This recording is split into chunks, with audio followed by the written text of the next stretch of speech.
دل بات نہیں سمجھ رہا اور دل کے اوپر وہ بات اثر نہیں کر رہی، تو وہ پھر سمجھنا، سمجھانا، واعظ سننا، تقاریر سننا، خطبہ جمعۃ المبارک کے سننا اور نصیحت سننا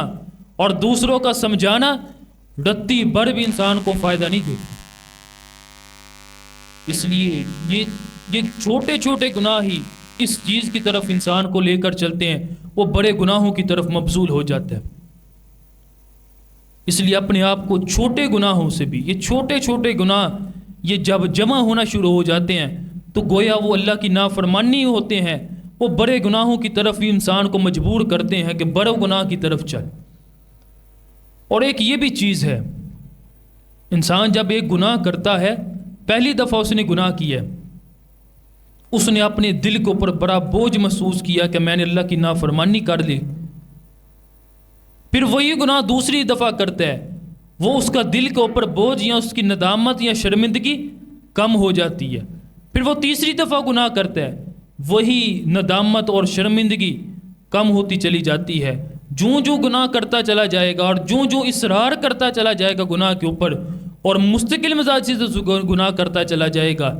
وہ ندامت اور شرمندگی اور دل کے اندر احساس کہ اللہ کی نافرمانی کر رہا ہوں وہ کم سے کم ہوتا چلا جائے گا، اور پھر آخر کار کیا ہوگا؟ انسان گناہ کرے گا، انسان کو محسوس بھی نہیں ہوگا کہ میں نے گناہ کیا، اور یہی حالت ہماری بن چکی ہے، حالانکہ نہیں بننی چاہیے۔ ایک چھوٹا بھی گناہ ہے، ندامت تو کم از کم دل میں پیدا ہونی چاہیے، شرمندگی تو پیدا ہونی چاہیے۔ اللہ کو یہی ندامت اور شرمندگی ہی تو چاہیے کہ کم از کم میرا بندہ کو شرم تو محسوس کرے، کو نادم تو ہو، شرمندگی تو محسوس کرے کہ میں نے اپنے رب کی نافرمانی کر لی۔ یہی ندامت تو اللہ تعالیٰ کو اپنے بندے سے چاہیے، وگرنہ انسان تو گناہ کا ایک پتلا ہے، گناہ اس سے ہوں گے، یہ ممکن نہیں کہ انسان گناہ ہی چھوڑ دے، یہ انسان کی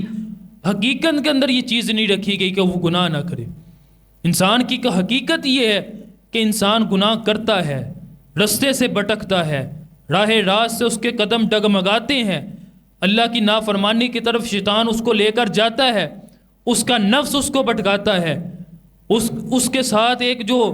جن ہے وہ اس کو گناہ کی طرف مائل کرتا ہے۔ یہی تو انسان کی حقیقت ہے۔